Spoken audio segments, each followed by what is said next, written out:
యేసుక్రీస్తు వారి ఘనమైన శ్రేష్ఠ నామములో సంఘమంతటికి నా హృదయపూర్వక వందనాలు తెలియజేస్తూ ఉంటున్నాను. అందరికీ వందనాలండి. కృపగలిగిన దేవుడు మిమ్మల్ని మీ కుటుంబాలను తన హెచ్చైన కృపలో మెండుగా దీవించి బలపరిచి ఆశీర్వదించునుగాక. మంచిది. ప్రభునందు ప్రియమైన సంగమా, దేవుని బిడ్డలారా, మన ముందు లార్డ్స్ సపర్ ఉంది కనుక కొన్ని శ్రేష్టమైన విషయాలు నేను చాలా త్వరితంగా చెప్పడానికి నేను ప్రయత్నం చేస్తాను. మీ దృష్టి అంతా కూడా వాక్యం మీద మీరు కేంద్రీకరించి దేవుని మాటలు మీరు చాలా శ్రద్ధ కలిగి వినాలి అని నేను ప్రభు పేరిట ప్రేమతో మీకు మనవి చేస్తూ ఉన్నాను. దేవునికి స్తోత్రం. సౌలు పౌలుగా మారక మునుపు చాలా భయంకరమైనటువంటి వ్యక్తి. సంఘము మీద, క్రైస్తవుల మీద అతడు విరుచుకుపడినటువంటి విధానం, క్రైస్తవ్యాన్నే ఇక నామరూపం లేకుండా చేద్దామని అతడు కంకణం కట్టుకున్నాడు. స్టెఫను యొక్క చావునకు ఆయన సమ్మతించాడు. అపోస్తల కార్యాలు 7వ అధ్యాయము చదవద్దు, జస్ట్ ఆ మాటను మీరు నోట్ చేసుకోండి. అపోస్తల కార్యాలు 7వ అధ్యాయము 60వ వచనములో ఆ మాట మనకి కనిపిస్తుంది.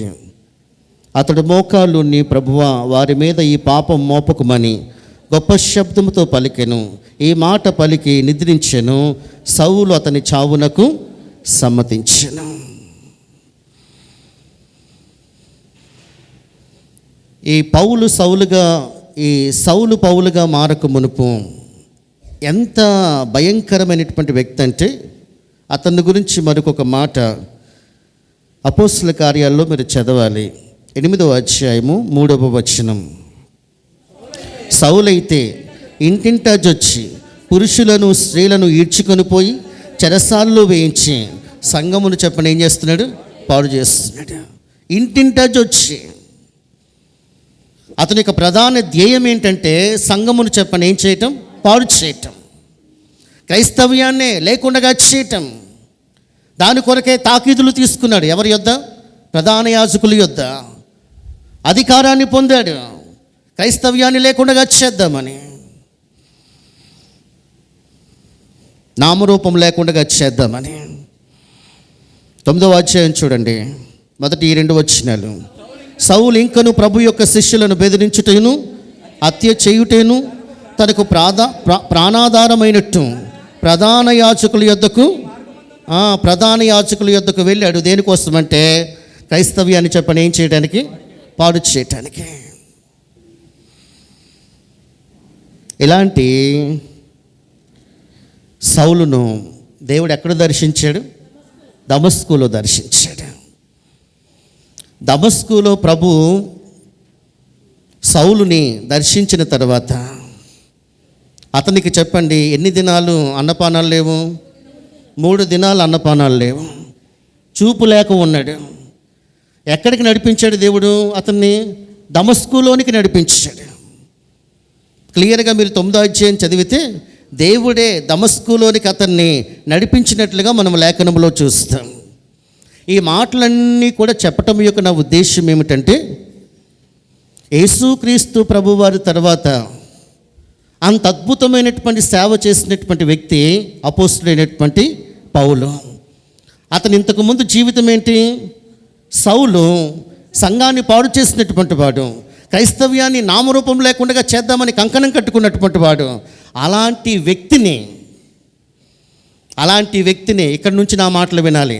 అలాంటి వ్యక్తి మీద తన చేతులుంచి అతన్ని అభిషేకించి అతనికి బాప్తిస్మం ఇచ్చి అతన్ని దేవుని పరిచర్య కొరకు ప్రేరేపించే, సిద్ధపరిచే ఒక వ్యక్తి కావాలి దేవునికి. దమస్కులో దర్శించబడినటువంటి ఈ యొక్క సౌలు దమస్కులోనికి నడిపించబడిన తర్వాత అతని దేవుని పరిచర్య కొరకు సిద్ధపరిచినటువంటి ఒక అద్భుతమైనటువంటి వ్యక్తి. ఆ వ్యక్తే అననీయ. అననీయాను గురించి కొన్ని శ్రేష్టమైనటువంటి మాటలు. ఎవరిని సిద్ధపరిచాడు? అననీయ ఎవరిని సిద్ధపరిచాడు పరిచర్య కొరకు? పౌలుని సిద్ధపరిచాడు. అతని మీద చేతులుంచాడు, అతనికి బాప్తిస్మం ఇచ్చాడు. ఎంత గొప్ప ఆధిక్యత! పౌలును సిద్ధపరచడానికి దేవుడు ఎన్నుకున్న సాధనం అననీయ. సంఘములోని ఒక అననీయ కావాలి. అననీయ వాళ్ళే నువ్వు బ్రతకాలి. అననీయ లాంటి శ్రేష్టమైనటువంటి జీవితాన్ని జీవించాలని అననీయ జీవితాన్ని దేవుడు మన ముందు పెట్టి ఆయన మాట్లాడటానికి ఆయన ఇష్టపడుతున్నాడు. ప్రియులరా, ఒక రెండు మాటలు చెప్పి నేను ముందుకు వెళ్తాను. ఇంత కిరాతకంగా జీవిస్తున్నటువంటి సౌలు, అతడు పౌలుగా మారక మునుపు అతడు ఏం చేద్దాం అనుకున్నాడు? స్వార్థనే చెప్పండి లేకుండగా చేద్దాం అనుకున్నాడు. స్వార్థనే లేకుండా చేద్దాం అనుకున్న వ్యక్తి నోట వచ్చిన ఒక అద్భుతమైనటువంటి మాట ఏంటి? స్వార్థను ప్రకటించకపోతే నాకు శ్రమ. అరే, స్వార్థనే లేకుండా చేద్దాం అనుకున్నటువంటి వ్యక్తి ఎప్పుడైతే దమస్కులో దేవుని చేత దర్శించబడ్డాడో అతని నోట వచ్చిన ఒక అద్భుతమైనటువంటి మాట, స్వార్థను ప్రకటించకపోతే నాకు శ్రమ.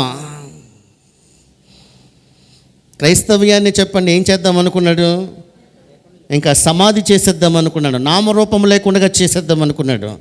అలాంటి వ్యక్తి నోట వచ్చినటువంటి మాట, నా మట్టుకైతే బ్రతుకుట క్రీస్తే, చావైతే లాభం. ఇప్పుడు దమస్కులో ఎవరున్నారు? ఇప్పుడు అననీయ కాదు, దేవుడు దర్శించినటువంటి సౌలు ఉన్నాడు. ఆయన దగ్గరికి చెప్పండి, దేవుడు ఎవరిని పంపిస్తున్నాడు? అననీయాని పంపిస్తున్నాడు.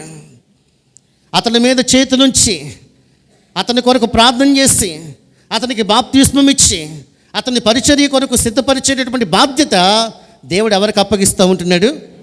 అననీయకు అప్పగిస్తూ ఉంటున్నాడు. అననీయ ఎవరికి తెలియకపోవచ్చు దమస్కులో. ఎవరికి తెలుసు? దేవునికి తెలుసు. దేవునికి చెప్పండి, అందుబాటులో ఉండేవారనే దేవుడు వాడుకుంటాడు. ప్రియులరా, దేవునికి అందుబాటులో ఉన్నాడు కనుకనే, దేవునికి ఇష్టంగా బ్రతుకుతున్నాడు కనుకనే, దైవికమైనటువంటి లక్షణాలతో అతని జీవితం కొనసాగుతుంది కనుకనే ఈ పౌలును దేవుని సేవ కొరకు సిద్ధపరచడానికి అననీయాను దేవుడు ఏర్పరచుకున్నాడు. ప్రియులరా, ఈ యొక్క సౌలు ఎలాంటోడో అననీయకు తెలుసా తెలీదా? తెలుసు. అతడు విన్నాడు, ఎంత కిరాతకుడో విన్నాడు, ఎంత భయంకరమైనటువంటి వ్యక్తో విన్నాడు. ఒక భయంకరమైనటువంటి వ్యక్తి దగ్గరికి వెళ్ళి అతనికి స్వార్థను ప్రకటించమంటే కొన్నిసార్లు చెప్పండి మనం ప్రకటించటానికి వెనకంజు వేస్తాం. దేవుడు చెప్పాడు గనుకే, దేవుడు వెళ్ళమన్నాడు గనుకే ఆ సౌలు యొద్దకు అననీయ అడుగులు వేసుకుంటూ ముందుకు వెళ్ళాడు.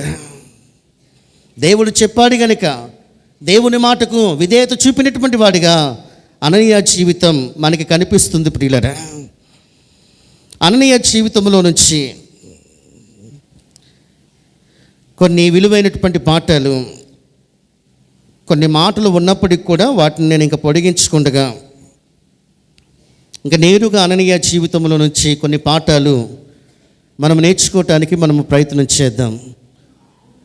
ఈ సౌలు పౌలుగా మారిన తర్వాత, చూపు పొందిన తర్వాత మొట్టమొదటిగా ఎవరిని చూశాడు?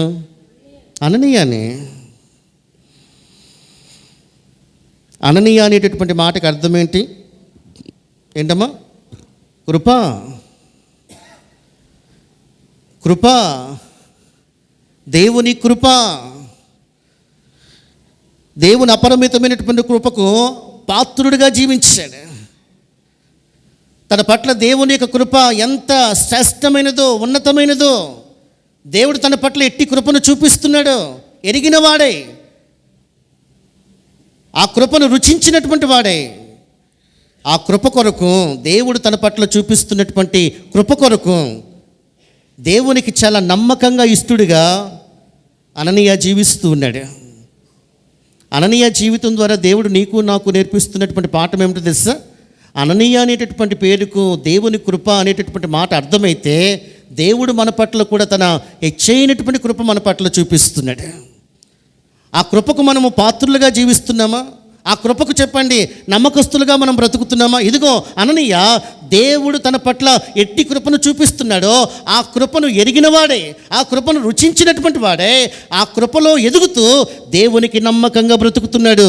దేవునికి స్తోత్రం. దేవుడు నీ పట్ల ఎట్టి కృపను చూపుతున్నాడో ప్రతినిత్యము జ్ఞాపకం చేసుకోవాలి.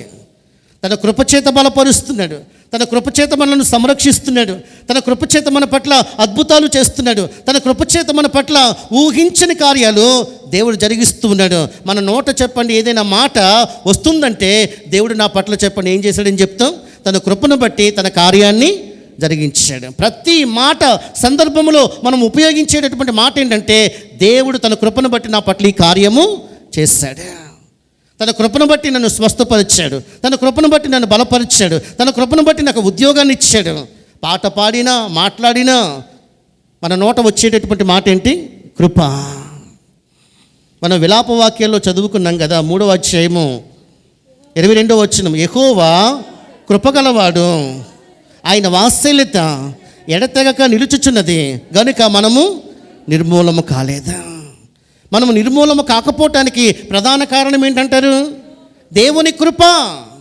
ఆయన మన పట్ల తన కృపను చూపిస్తున్నాడు కనుకనే ఈ దినం వరకు చెప్పండి మనం ఎలా ఉన్నాం? క్షేమముగా ఉన్నాం. మన బలహీనతల్లో చెప్పండి తన శక్తిని, తన కృపను బట్టి ఆయన పరిపూర్ణము చేస్తున్నాడు. దేవుడు మన పట్ల తన కృపను హెచ్చుగా చూపిస్తున్నాడు కనుకనే ఇట్టి క్షేమస్థితిని మనం అనుభవిస్తున్నాం. దేవుని అపారమైనటువంటి కృపకు మనలను దేవుడు పాత్రులుగా చేస్తూ ఉన్నాడు.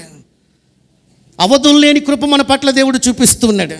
ఈ దినము ఇట్టి క్షేమస్థితిని మనము అనుభవిస్తున్నామంటే చెప్పండి దేవుని యొక్క మహాకృపను బట్టి.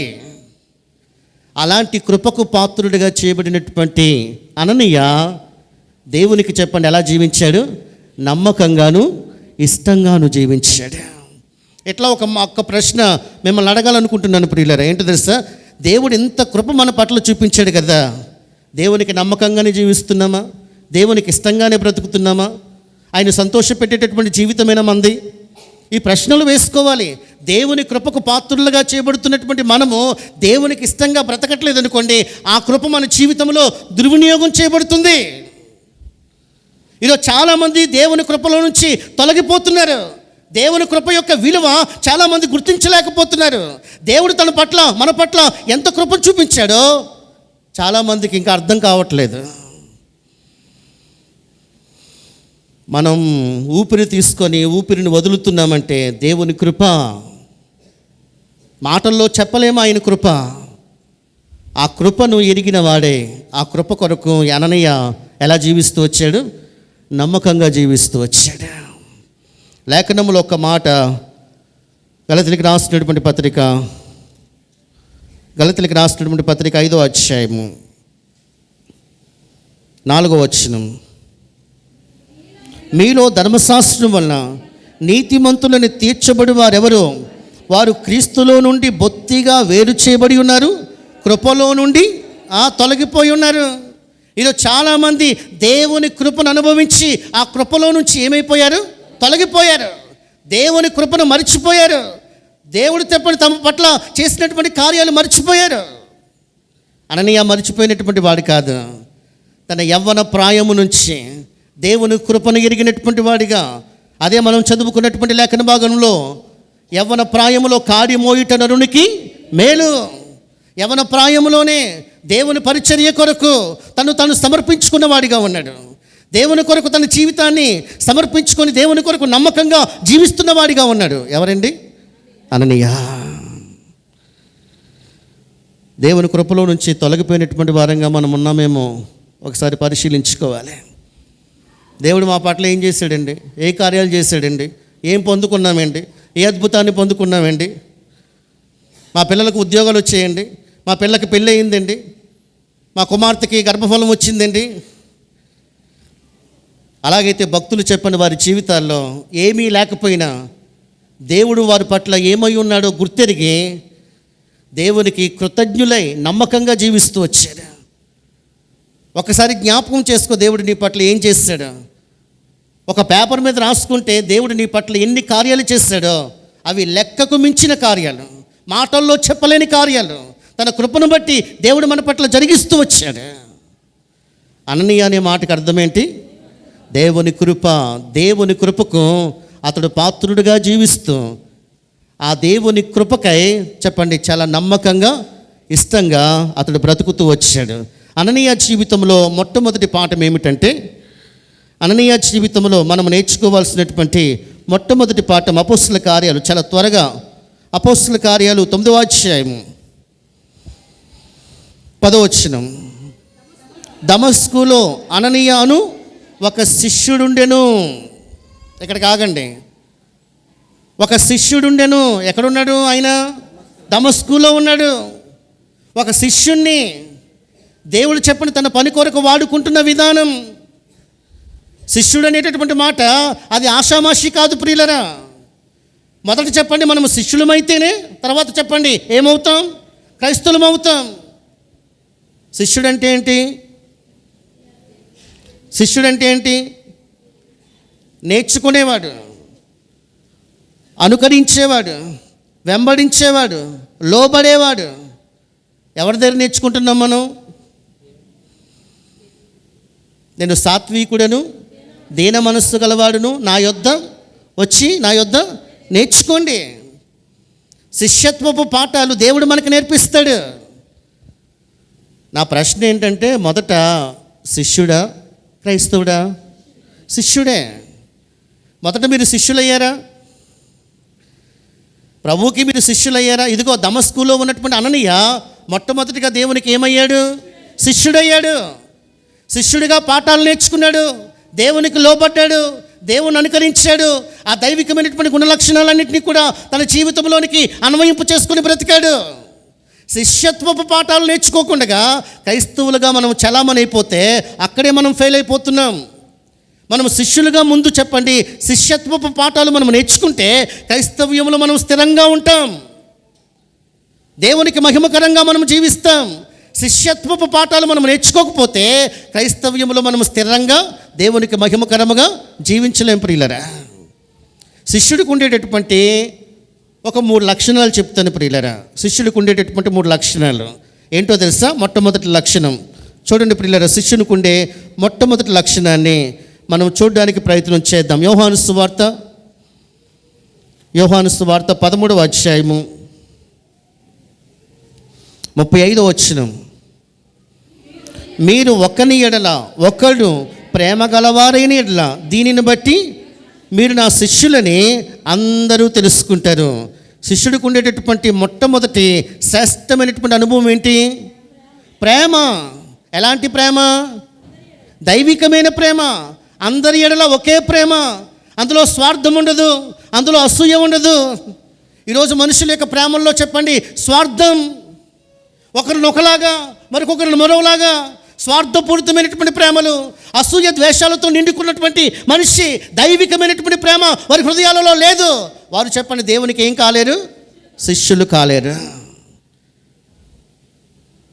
నేను ప్రవచించు కృపావరములు కలిగి, భాషల్లో మాట్లాడగలిగేటటువంటి ఆత్మవరము కలిగి, ఇవన్నీ కలిగి ఉండి ప్రేమ లేని వాడినైతే నేను వ్యర్థుడను.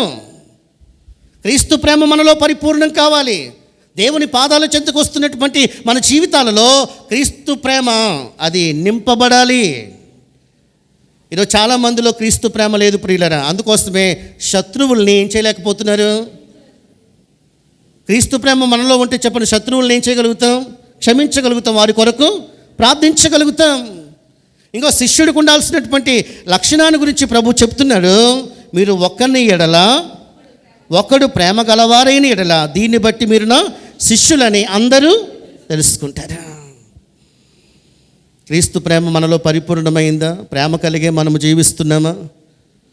లేఖనంలో ఒక అద్భుతమైనటువంటి మాట, ప్రేమ కలిగి సత్యము చెప్పుచు క్రీస్తు వలె ఉండుటకు మనం అన్ని విషయములలో ఎదగాలి. మొట్టమొదటిగా ఏముండాలి?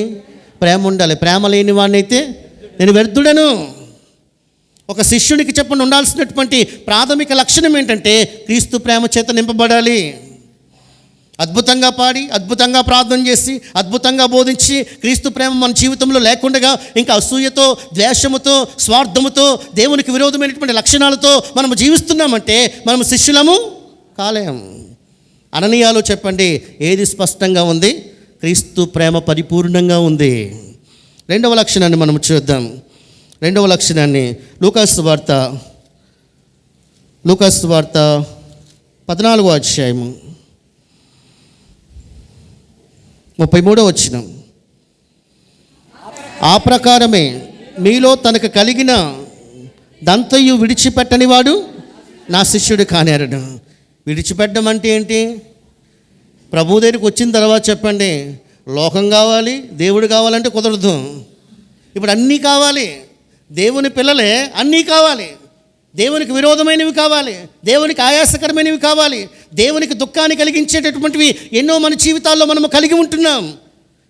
వాటిని చెప్పండి విడిచిపెట్టని వాడు నాకు శిష్యుడు కాడు.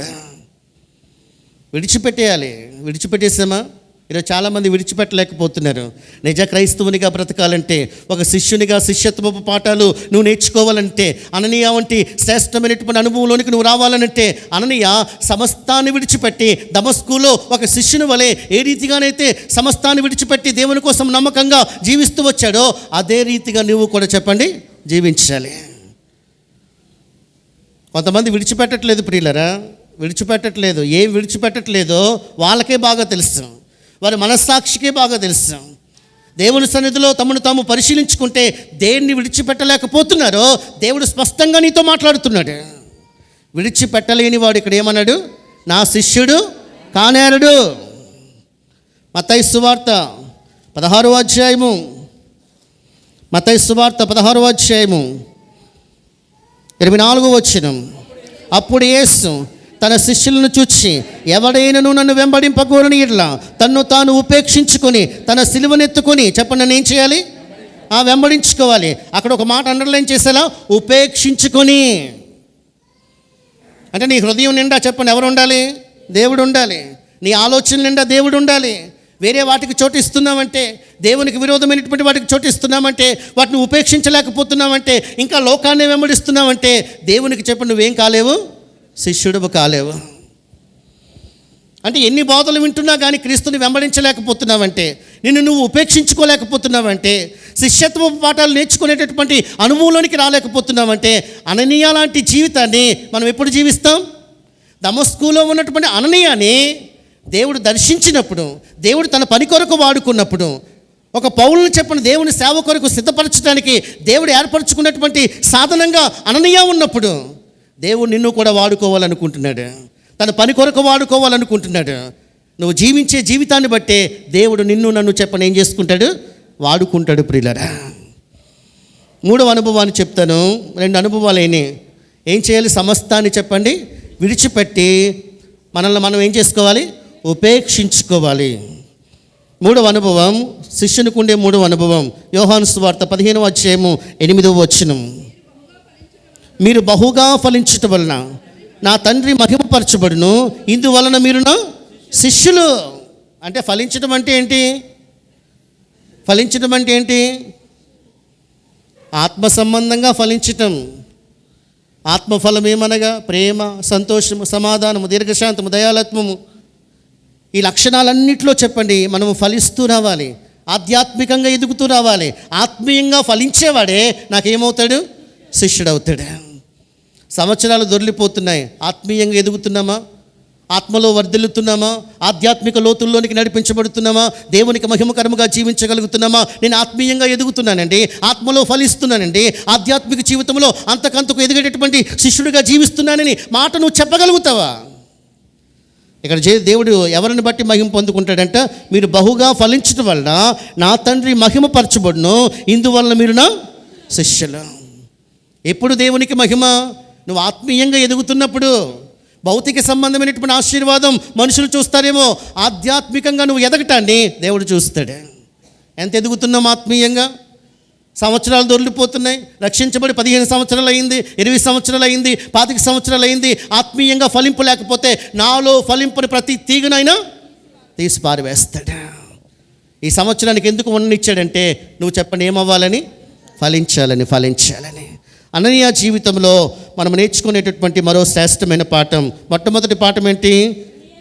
అననీయ శిష్యుడిగా జీవించాడు. దమస్కులో ఒక శిష్యుడు ఉన్నాడు. ఆ శిష్యుడు చెప్పండి దేవునికి చాలా ఇష్టంగా నమ్మకంగా జీవిస్తూ వచ్చాడు. అననీయ జీవితంలో మనం నేర్చుకునే రెండవ పాఠం ఏంటంటే దేవుని దర్శనము, దేవుని స్వరము విన్న అననీయ. ఏంటి ప్రియులరా? దేవుని దర్శనం, దేవుని స్వరము విన్న అననీయ. లేఖనములో మనం చూద్దాం. 9వ అధ్యాయము అపోస్తలుల కార్యాలు 10వ వచనం. దమస్కులో అననీయ అను ఒక శిష్యుడును ప్రభు దర్శనమందు అననీయ అని అతన్ని పిలువగా అతడు, ప్రభువా ఇదిగో నేనున్నాను. ఎవరిని దర్శించాడు? దమస్కులో ఉన్న అననీయాని దర్శించాడు. ఎంత యోగ్యంగా జీవిస్తే, ఎంత శ్రేష్టంగా జీవిస్తే దేవుని దర్శన భాగ్యాన్ని పొందుకుంటాడు, దేవుని స్వరాన్ని వినగలుగుతాడు, దేవుని స్వరాన్ని గుర్తుపట్టగలుగుతాడు. ఎంత నీతిగా బ్రతికితే, ఎంత పరిశుద్ధంగా జీవిస్తే, ఎంత భక్తి కలిగి జీవిస్తే, ఎంత యథార్థంగా జీవిస్తే, దేవునితో ఎంత పటిష్టమైనటువంటి సహవాసాన్ని కలిగి ఉంటే దేవుని స్వరాన్ని వినగలుగుతాడు, దేవుని దర్శన భాగ్యాన్ని పొందుకోగలుగుతాడు. దేవుడు అతనితో మాట్లాడుతున్నప్పుడు నువ్వెవడో ప్రభువా అని అనలేదు. అక్కడ ఏమన్నాడు? అననీయ అని అతన్ని పిలువగా అతడు, ప్రభువా. వెంటనే చెప్పండి, దేవుడి స్వరాన్ని ఏం చేశాడు? గుర్తుపట్టాడు. ప్రభువా ఇదిగో నేనున్నాను.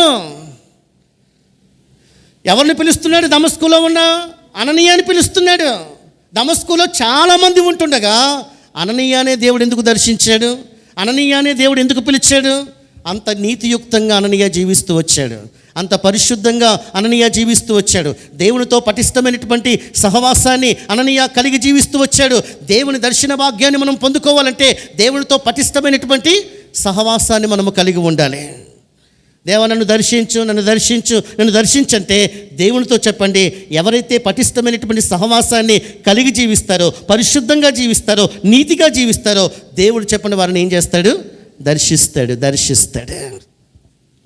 పౌలుని దేవుని సేవ కొరకు సిద్ధపరచటానికి దేవుడు మాట్లాడినటువంటి వ్యక్తి అననీయ.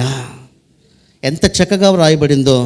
ప్రభు దర్శనమందు అననీయ అని అతన్ని పిలువగా అతడు, ప్రభువా ఇదిగో నేనున్నాను. నువ్వెవరు అనలేదు, దేవునికి అందుబాటులో ఉన్నాడు. లేఖనంలో చాలా మాటలు ఉన్నాయి. దేవుడు ఒక వ్యక్తిని దర్శించాలంటే ఆ వ్యక్తి యొక్క జీవితము ఎంత శ్రేష్టంగా ఉండాలో మీరు ఇంటికి వెళ్ళిన తర్వాత మీరు చదవాలి ప్రియులరా. ఎందుకోసమంటే నాకు సమయం అవుతుంది కనుక నేను చాలా త్వరగా ఈ మాటలు చెప్పడానికి నేను ప్రయత్నం చేస్తాను. ఒక వ్యక్తిని దేవుడు దర్శించాలంటే, ఒక వ్యక్తి దేవుని యొక్క స్వరాన్ని వినాలనంటే ఆ వ్యక్తి ఎలా జీవించాలో లేఖనంలో చాలా శ్రేష్టమైనటువంటి మాటలు దేవుడు రాయిస్తూ వచ్చాడు. హోషేయ గ్రంథం మీరు నోట్ చేసుకోండి, ఇంటికి వెళ్ళిన తర్వాత మీరు చదవండి. మీరు చదివితే సమయం అయిపోతుంది. హోషేయ గ్రంథం 9వ అధ్యాయము 8వ వచనం. రెండవ మాట దానియేలు గ్రంథం 10వ అధ్యాయము 8వ వచనం. ఒక వ్యక్తిని దేవుడు దర్శించాలంటే, ఒక వ్యక్తి దేవుని యొక్క స్వరాన్ని వినాలనంటే ఆ వ్యక్తిలో చెప్పండి దేవుడు శ్రేష్టమైనటువంటి లక్షణాలని చూస్తాడు. దేవుని దర్శన భాగ్యం కావాలనే ఉంది నీకు, దేవుని స్వరం వినాలనే ఉంది. అలా జీవించకపోతే దేవుడి యొక్క దర్శన భాగ్యం మనం పొందుకుంటామా? దేవుని స్వరాన్ని వినగలుగుతామా? లోక స్వరాలు మనకి ఇష్టం, వ్యర్థమైనటువంటి మాటలు మనకు ఇష్టం. దేవుని స్వరాన్ని వినాలంటే కంప్లీట్గా దేవునితో సహవాసాన్ని నువ్వు కలిగి ఉండాలి. ఎంతో నీతియుక్తంగా జీవించాలి, ఎంతో పరిశుద్ధంగా నువ్వు జీవిస్తూ రావాలి. అప్పుడు దేవుని యొక్క దర్శన భాగ్యాన్ని నువ్వు పొందుకోగలుగుతా. దేవుని స్వరానికి స్పందించాడు ప్రియులరా. విధేయత చూపించాడా? వెంటనే చెప్పండి. ఆ తిన్నది అనబడినటువంటి ఆ యొక్క యోధా వాని ఇంటికి వెళ్ళాడు. తార్సువాడైనటువంటి సౌలు అక్కడ ఉన్నాడు. అతని దగ్గరికి అననీయ వెళ్ళిన సందర్భాన్ని మనం అక్కడ చూస్తాం ప్రియులరా. ఒకసారి 9వ అధ్యాయము 12వ వచనం. అతడు అననీయ అను ఒక మనుష్యుడు లోపలికి వచ్చి తాను దృష్టి పొందినట్లు తన మీద చేతులుంచిన చూచి ఉన్నాడని చెప్పాను. ఈ యొక్క దర్శనాన్ని చెప్పండి, ఎవరు చూస్తున్నారు? పౌలు చూస్తున్నాడు. సౌలుగా మారినటువంటి పౌలు చూస్తున్నాడు. తన మీద చేతులుంచినటువంటి, తనని అభిషేకిస్తున్నటువంటి సందర్భాన్ని అతను చెప్పండి దర్శనంలో అతను చూస్తున్నటువంటి వ్యక్తిగా ఉన్నాడు. ఎంత శ్రేష్టమైనటువంటి జీవితాన్ని అతడు జీవిస్తూ వచ్చాడు. అననీయ జీవితంలో మనం నేర్చుకునే రెండో పాఠం ఏంటి? దేవుని యొక్క దర్శనమును స్వరము విన్న అననీయ. మూడవ అనుభవం ఏంటంటే దేవుని ఆత్మతో నింపబడినటువంటి అననీయ.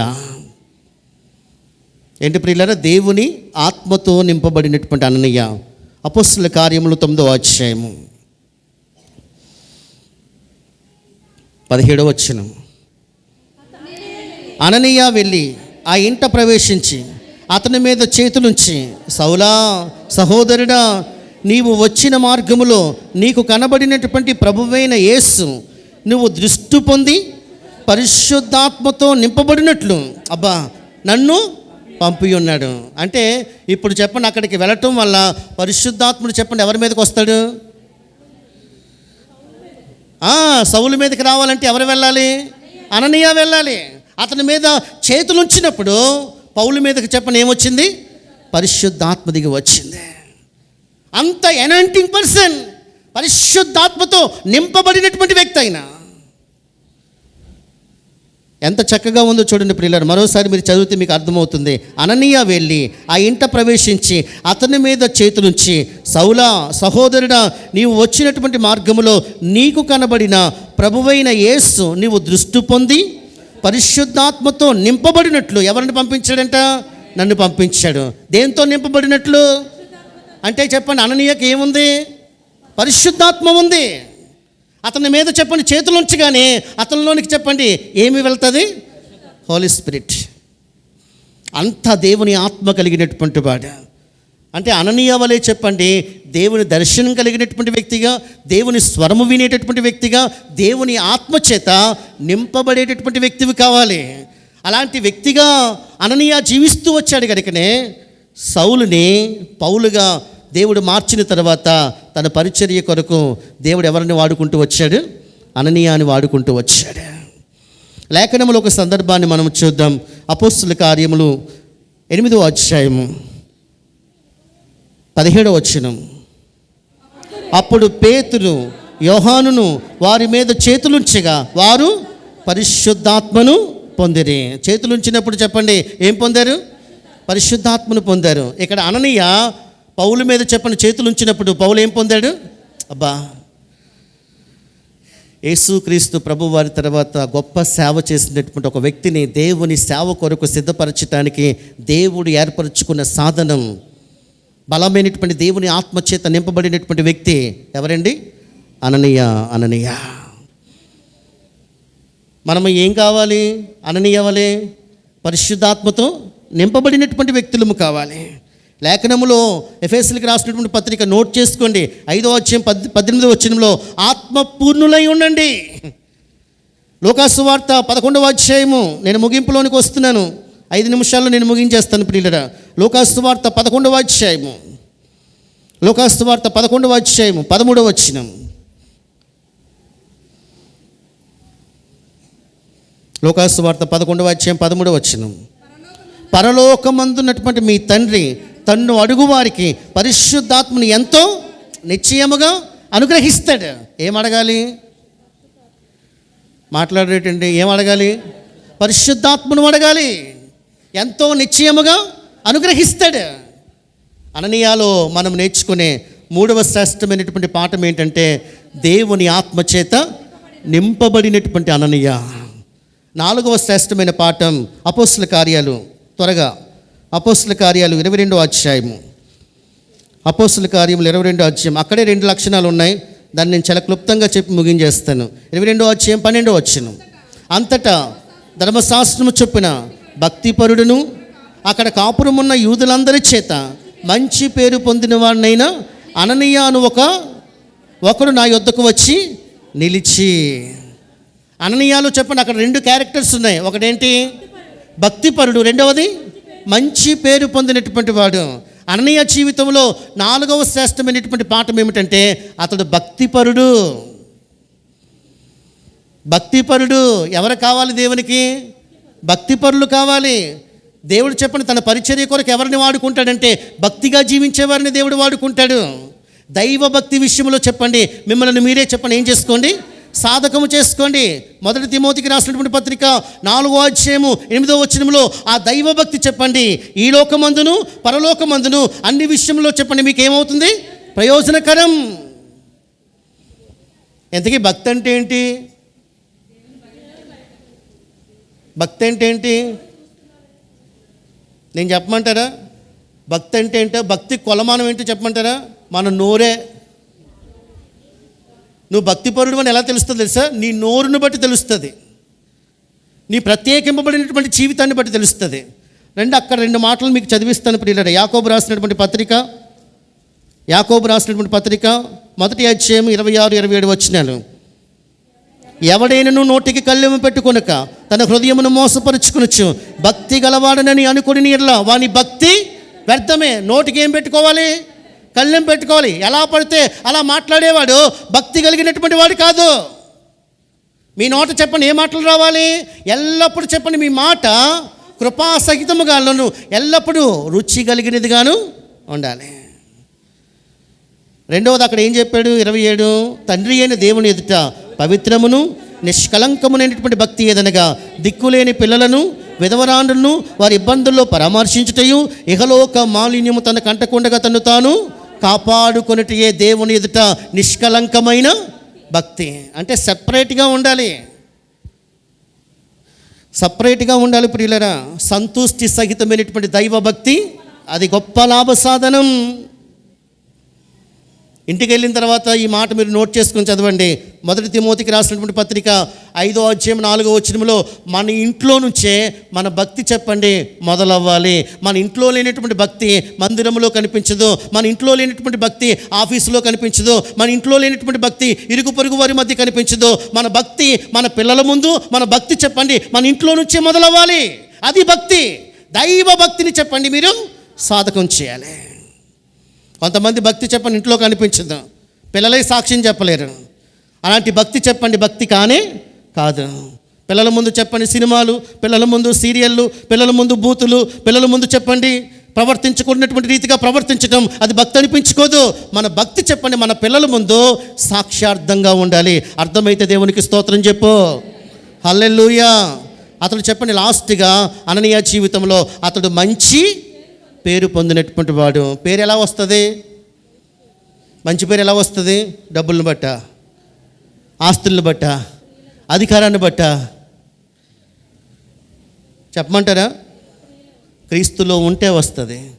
క్రీస్తు యొక్క గుణలక్షణాలని కలిగి ఉంటే వస్తుంది. ఒక వ్యక్తి క్రీస్తులో ఉన్నప్పుడే మంచి పేరు వస్తుంది. సుగంధ తైలము కంటే మంచి పేరు. ఆ మంచి పేరు రావాలంటే క్రీస్తులో ఉండాలి, క్రీస్తుతో మంచి సహవాసం కలిగి ఉండాలి, క్రీస్తు యొక్క గుణలక్షణాలను వెదగాలి. నీకు మంచి పేరు రావాలంటే 3 అనుభవాలు చెప్తాను నీకు, దీన్ని సాధకం చేయి. నీకు మంచి పేరు రావాలంటే రైట్ యాటిట్యూడ్ కలిగి ఉండు. ఏం కలిగి ఉండు? మంచి ప్రవర్తన కలిగి ఉండు. ఎలా పడితే అలా ప్రవర్తించుకో. నీ ప్రవర్తన బట్టి నీకేమొస్తుంది? మంచి పేరు వస్తుంది. చాలా మంచోడండి, చాలా మంచిగా ప్రవర్తిస్తాడండి, చాలా బుద్ధిమంతుడండి, చాలా బాగా మాట్లాడతాడండి అని మన ప్రవర్తన గురించి ఇతరులు చెప్పండి. మాట్లాడుకునేటట్లుగా మంచి ప్రవర్తన కలిగి మనము జీవించాలి. మంచి పేరు చెప్పండి అధికారాన్ని బట్టి రాదండి, ఆస్తులను బట్టి రాదండి, డబ్బును బట్టి రాదండి. దేన్ని బట్టి వస్తుంది? క్రీస్తులా బ్రతికితే దైవికమైనటువంటి గుణలక్షణాలు కలిగి మనము జీవిస్తే మంచి పేరు వస్తుంది. అపోస్తల కార్యములు 16వ అధ్యాయము 2వ వచనం.